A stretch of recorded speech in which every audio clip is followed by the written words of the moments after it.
Hi, I'm Judy. And I'm Eileen.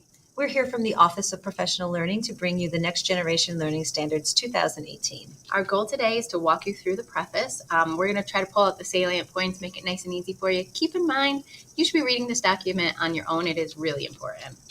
So why is the preface so important? Well, the preface is important because it outlays the philosophy that the state had behind generating these next generation learning standards with a focus on literacy.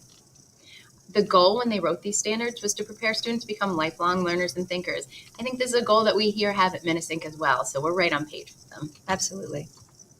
It was a 2-year collaboration, and people that were involved in the 2-year collaboration were teachers and specialists and researchers, educators, and some of the educators that were involved actually came from Minnesink, also some administrators, and all of those changes were based on feedback. And I think that's comforting to know that a large group of people from very different styles all came through to add to it. Absolutely. Mm-hmm.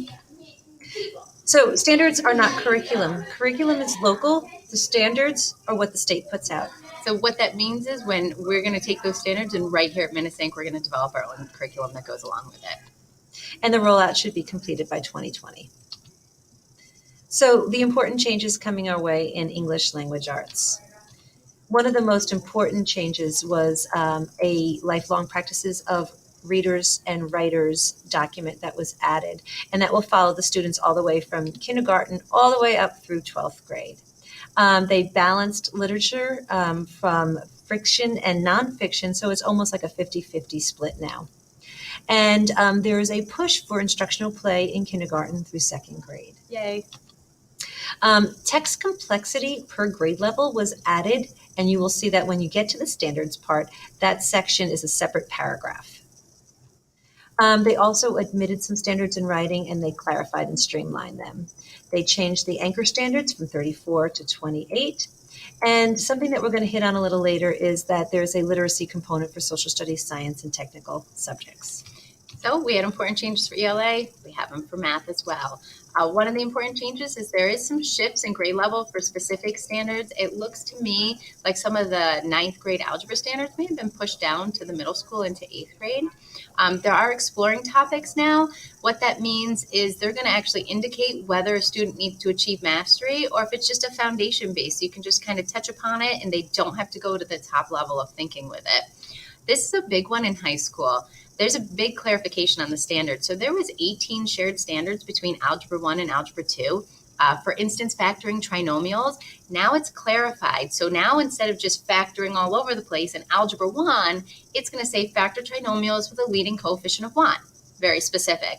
And then in Algebra 2, it's going to say factoring trinomials with all integers as leading coefficients or even fractions and different things in there. So it's definitely clarified. It makes it easier for the teacher to know what they should be teaching and more specific. At the younger levels, time and money has been added to pre-K to 4th grade, which I hear is a great thing. There's fluency standards to maintain rigor, which we've already been doing here at Minnesink. And there's a glossary of verbs. There was before, so nothing too new with that. So we had important changes again for ELA, math, now everybody.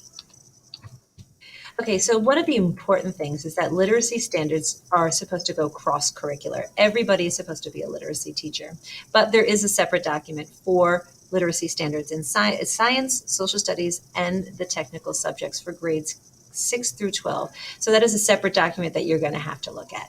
And we might seem overwhelmed, like, oh my gosh, I have all these new standards. Reality is we are good teachers here at Minnesink Valley. You guys are already doing these things. You're going to read these, promise you, and say, oh, look, we do this already. So it shouldn't be too bad for you.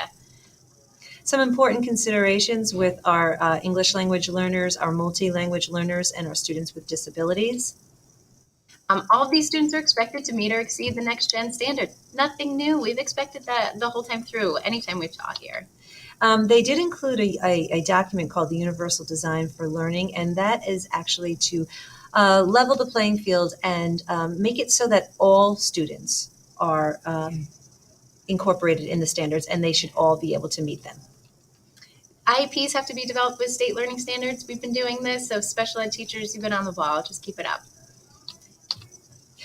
We added a bunch of links that you might want to look at. The first one, of course, is the preface, and we do actually suggest that you look through it. Actually, is a little bit invigorating. I found it definitely centered on the child. I agree. And for somebody that usually just goes straight to the standards, it actually, the preface introduction, you'll see are really important documents. It gives the overall view and the goal of why these standards came through. Absolutely.